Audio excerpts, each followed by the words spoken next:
देवों के देव महादेव के चरणों में प्रणाम करती हूँ, मेरा प्रणाम स्वीकार हो। माता पार्वती के चरणों में प्रणाम करती हूँ, मेरा प्रणाम स्वीकार हो। सभी देवी देवताओं के चरणों में प्रणाम करती हूँ, मेरा प्रणाम स्वीकार हो। गुरु बहना तीज का व्रत आ रहा है। तीज का व्रत सभी स्त्रियां बहुत ही श्रद्धा पूर्ण से करती है। यह व्रत 24 घंटों का होता है। पति के लंबी आयु के लिए यह व्रत रखा जाता है। हरितालिका तीज के शुभ अवसर पर आज हम एक तीज के कथा सुना रही हूँ। कैसे देवरानी जेठानी तीज का व्रत रखती है। इसी गांव में 2 भाई रहते थे। वह बहुत ही प्यार से रहते थे। दोनों के शादी हो गया था। बड़ी जेठानी थी, वो बहुत पूजा पाठ करती थी। उसको पूजा पाठ करने में बहुत ही मन लगता था और शिव चर्चा भी खूब करती थी। लेकिन छोटी देवरानी थी, उसको पूजा पाठ करने में बिल्कुल भी नहीं मन लगता था। वह पूजा में बाधा डाल देती थी। जेठानी थी तो सुबह उठकर झाड़ू पोछा लगाकर बर्तन धो देती थी और पूजा पाठ करने के लिए नहा धोकर बैठ जाती थी कि अब छोटी देवरानी खाना बना देगी। छोटी देवरानी उठकर देखती है कि बाहर कर सिर्फ बर्तन धोया हुआ है और पूजा पर बैठ गई है। अब सब के लिए खाना हमें ही बनाना है। हम तो 2 ही हैं, एक हम हैं और हमारे पति हैं। बड़ी जेठानी के तो 3 बच्चा है, 2 अपने हैं और सास ससुर है। घर में पूरा मिलाकर 9 परिवार है और सब लोग के लिए खाना हम अकेले बनाएं। वह पेट दर्द के बहाना करने लगती है और पूरा रोने लगती है। जेठानी थी तो हाली हाली पूजा करके फिर सब के लिए खाना बनाई। दूसरा दिन सुबह उठती है जेठानी तो घर का काम करके नहा धोकर पूजा करने के लिए बैठ जाती है। गुरु बहना देवरानी उठी तो फिर उसे खाना बनाने का मन नहीं था। वह देखती है कि जेठानी पूजा पर बैठी है और खाना हमें ही बनाना है। फिर वह पेट दर्द के बहाना करने लगती है। जब भी जेठानी पूजा पर बैठी रहती थी, कुछ न कुछ बहाना कर देती थी कि हमें पेट दर्द दे रहा है। कभी कहती थी कि सिर दर्द दे रहा है, कभी कहती थी कि बुखार लगा है। बहाना कर कर घर में जाकर सो जाती थी। एक दिन उसका पति पूछता है, तुम्हें रोज सुबह के सुबह क्या हो जाता है खाना बनाने के समय? कभी पेट दर्द देने लगता है, कभी सिर दर्द देने लगता है, कभी बुखार लग जाता है, ऐसा क्यों करती हो? वह कहती है कि अजी हम 2 लोग हैं और जेठानी है 5 लोग। हम सब परिवार के खाना बनाकर खिलाएंगे। वह तो सुबह सुबह पूजा पर बैठ जाती है। उसका तो बाल बच्चा है। मेरा कौन है जो रोगा खाना खाने के लिए? जब मन करेगा जब बनाएंगे। उसका पति भी कुछ नहीं बोलता था। वह अपने पत्नी के साथ देता था। रोज छोटी देवरानी अपने पति से बाहर का खाना मंगवाती थी। कभी अंडा बनाकर मंगाती थी, कभी मछली बनाकर मंगाती थी और घर में जाकर दरवाजा बंद कर कर दोनों खा लेते थे। तीज का दिन आ गया था। गुरु बहना जेठानी अपने देवरानी से कहती है, देवरानी के पहला तीज था। सुनो छोटी, कल तीज का व्रत है और आज नहाए खाए है। तीज का व्रत अमर सुहाग होने के लिए किया जाता है, तो इसका व्रत सच्चे मन से करना। आज घर पर लहसुन प्याज नहीं बनता है और ना ही मीट मछली बनता है। चना और मूंग के दाल बनाना और 5 गो सब्जी बनाना और नहा धोकर खाना खाया जाता है और कल 24 घंटों का उपवास रखा जाता है। फिर उसके बाद पारण किया जाता है। यह व्रत 3 दिन का हो जाता है। एक दिन नहाए खाए, दूसरे दिन उपवास और तीसरे दिन पारण किया जाता है। जेठानी अपने पति से कहती है, कल तीज का व्रत है, एक सुंदर से साड़ी लेकर आइएगा और 16 श्रृंगार लेकर आइएगा। पूजा पाठ के सामान भी लेकर आइएगा और देवरानी के लिए भी लेते आइएगा सारा सामान। दोनों नहा धोकर खाना खाते हैं, नहाए खाए हो जाता है। देवरानी अपने पति से कहती है, अजी आज घर पर खाना ठीक नहीं लगा, लहसुन प्याज डलाकर नहीं बना है, तो मेरे लिए बाजार से कुछ खाने के लिए लेते आइएगा। आमलेट बनवा लीजिएगा, कल तो हम उपवास पर रहेंगे, तो आज ही खा लेते हैं। उसका पति वैसे ही करता है।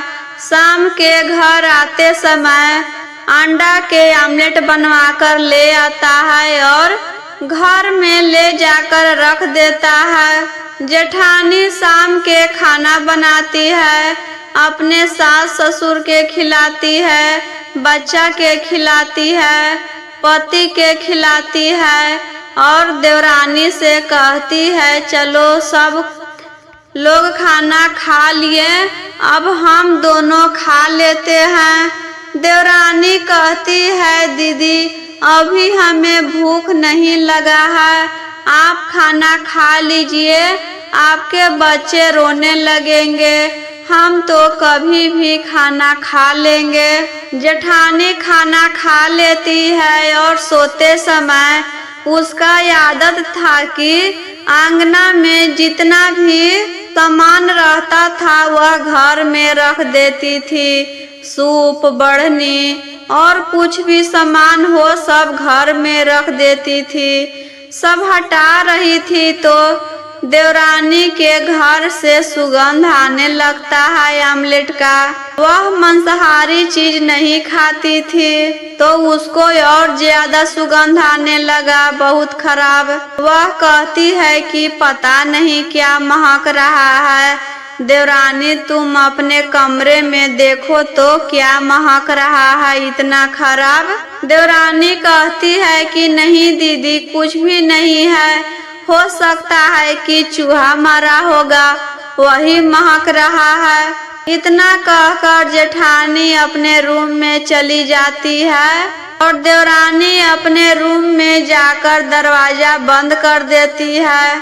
दोनों पति पत्नी पलंग पर बैठकर आमलेट खाते हैं। सुबह के समय में देवरानी उठती है, उसको तो भूख से रहा नहीं जा रहा था, कुछ खा नहीं रही थी, लेकिन जब भी प्यास लग रहा था चुपके से जाकर पानी पी ले रही थी। और जेठानी सच्चे मन से अपना तीज का व्रत रखी थी। शाम के समय जेठानी मिट्टी से गौर गणेश भगवान के मूर्ति तैयार करती है, नहा धोकर नया साड़ी पहनती है, 16 श्रृंगार करती है, थाल में पूजा के सामान सरियाती है, अपने देवरानी को भी नया साड़ी दे देती है और 16 श्रृंगार दे देती है। दोनों का साड़ी एक ही रंग का था। गांव घर के और औरतें आए थे वहां पर पूजा करने के लिए। गांव के औरतें कहते हैं कि क्या बात है, आज दोनों एक ही रंग के साड़ी पहने हैं, एक ही डिजाइन के। दोनों पूजा पर बैठ जाते हैं। जेठानी तो पूजा अच्छी तरह से कर लेती है। अब देवरानी पूजा करने लगती है। गुरु बहना तो जब भी दिया जला रही थी, दिया बुझ जा रहा था। सिन्होरा में से सिंदूर करते समय उसका सिन्होरा हाथ में से गिर गया और पूरा सिंदूर बिखर गया। पूजा करते समय हाथ के चूड़ी भी टूट रहे थे। गांव के औरतें कह रहे थे कि यह क्या हो रहा है, यह तो बहुत ही बड़ा अपशगुन हो रहा है। जैसे तैसे पूजा खत्म हो जाती है गुरु बहना। सभी लोग अपने अपने घर चले जाते हैं। जेठानी पूजा पर से उठती है तो अपने सास ससुर को पैर छूकर आशीर्वाद लेती है। उसके बाद प्रसाद देती है। अपने पति के पास जाकर टीका लगाती है, आरती लगाती है और प्रसाद देती है खाने के लिए। और अपने कुछ नहीं खाती है, जाकर सो जाती है। हर दिन उपवास की थी और बहुत सारा काम भी की थी घर का। छोटी देवरानी थी, वह कुछ नहीं करती है, ना ही अपने सास ससुर से आशीर्वाद लेती है, ना प्रसाद देती है। वह अपने घर में जाकर दरवाजा बंद कर देती है। उसका पति तो सो रहा था गुरु बहना। उस दिन भी वह अपने पति से कहकर घर पर मछली मंगवाई थी कि मछली लेते आइएगा, शाम के पूजा करने के बाद खाएंगे। दरवाजा बंद करके बिस्तर पर बैठ जाती है और जल्दी जल्दी मछली खाने लगती है कि भर दिन भूखे थे। सोचती है कि 2-4 पीस खा लेंगे, उसके बाद अपने पति को जगाएंगे खाने के लिए। आधा खा लेती है गुरु बहना तो अपने पति को जगाती है। उसका पति इतना गहरा नींद में सोया था कि उठ ही नहीं रहा था। जैसे ही वह मछली खा रही थी, वैसे ही उसके पति का एक सर्प आकर डस लेता है। उसको पता नहीं था कि मेरे पति का सर्प ने डस लिया है। इसी चलते वह नहीं उठ रहा था। जैसे हिला रही थी वैसे ही रह जा रहा था। कभी इधर हाथ गिर जा रहा था, कभी उधर हो जा रहा था। इतना होने के बाद पूरा रोने लगती है। घर के सभी लोग वहाँ पर आ जाते हैं गुरु बहना। सब लोग कितनों भी उठा रहे थे लेकिन वह नहीं उठ रहा था, वह तो मर चुका था। सब लोग पूरा रोने लगते हैं गुरु बहना। रोने के आवाज सुनकर गांव के लोग भी वहाँ पर इकट्ठा हो जाते हैं। देवरानी पूरा कह कह कर रो रही थी कि मेरे पति को जेठानी ने ही कुछ कर दी है। ये ही दिन रात पूजा करती थी, इसी चलते ऐसा हुआ है। इसका पति के तो कुछ नहीं हुआ है, मेरे पति के साथ ऐसा क्यों हो गया। अभी गांव के लोग देखते हैं कि उसके बिस्तर पर मछली रखा है, कांटा भी बिखरा हुआ है। सब लोग कहते हैं कि तुम आज मछली खाई हो, तीज का व्रत रखी थी और मछली मंगाकर खाई हो। जब भूख बर्दाश्त नहीं हो रहा था तो कुछ फल खा लेती, इसी चलते तो भगवान तुम्हारे साथ ऐसा कर दिए हैं। तुम अपने जेठानी को देखो, वह किसी भी पूजा अच्छी तरह से करती है, सच्चे मन से। वह तुम्हें मना की थी फिर भी तुम नहीं मानी, इसी चलते तो भगवान तुमको दंड दिए हैं। देवरानी कहती है कि हाँ, हम मछली मंगाए थे क्योंकि हम पूजा पाठ नहीं करते हैं। जेठानी बहुत पूजा पाठ करती है, उसको पूजा में बाधा करने के लिए हम ऐसे करते थे। वही हमको व्रत रखने के लिए कही है।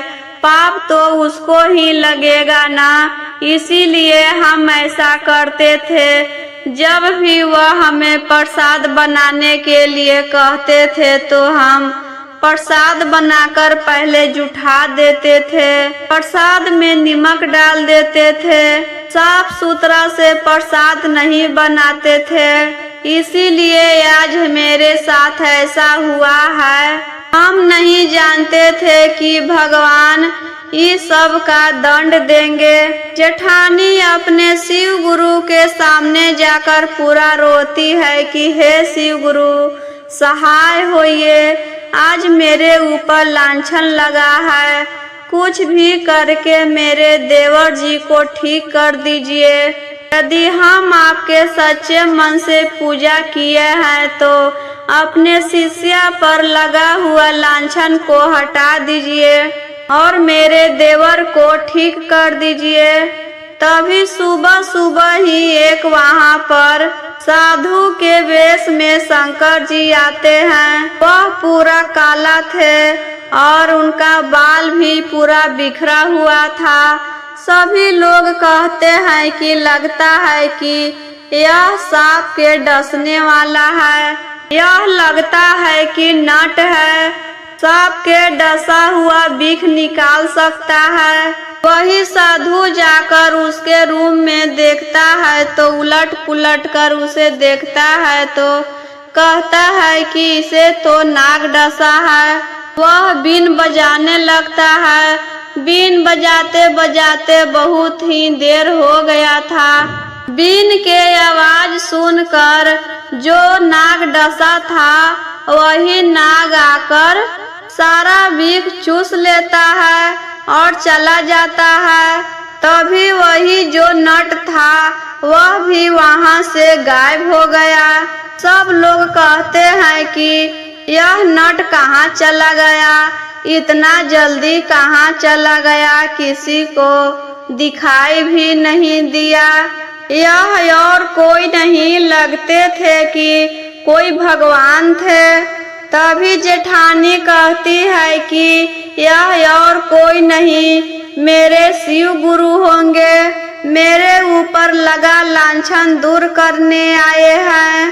तभी देवरानी अपने जेठानी के पैर पर गिर जाती है, कहती है कि हमें माफ कर दीजिए दीदी, हमसे बहुत बड़ा गलती हो गया है, आज के बाद से हम ऐसा नहीं करेंगे। उस दिन से देवरानी भी पूरा पूजा पाठ करने लगती है अपने जेठानी के साथ और सुबह सुबह उठकर खाना भी बना देती थी। उस दिन से मीट मछली खाना छोड़ दी और बाहर से कुछ भी मंगवाती थी तो सारे परिवार वालों को बांट कर देती थी। फिर अगला साल तीज का व्रत आया गुरु बहना। उस साल पूरा सच्चे मन से तीज का व्रत रखी, पूरा अच्छी तरह नहा धोकर खाना बनाई, नहा खाए की और 24 घंटों का व्रत रखी और सुबह के समय पारण की। उस साल से हर साल ही कोई भी व्रत रखती थी तो पूरा सच्चे दिल से रखती थी। यह व्रत बहुत ही कठिन माना जाता है गुरु बहना। तीज का व्रत हर महिलाएं करती है। जो भी गुरु बहना तीज का व्रत करते हैं उनके पति पर आए संकट भी दूर हो जाते हैं। मेरा वीडियो कैसा लगा गुरु बहना कमेंट बॉक्स में जरूर बताएं और मेरे चैनल पर पहली बार हैं तो चैनल को सब्सक्राइब कर दीजिए, लाइक करें, शेयर करें।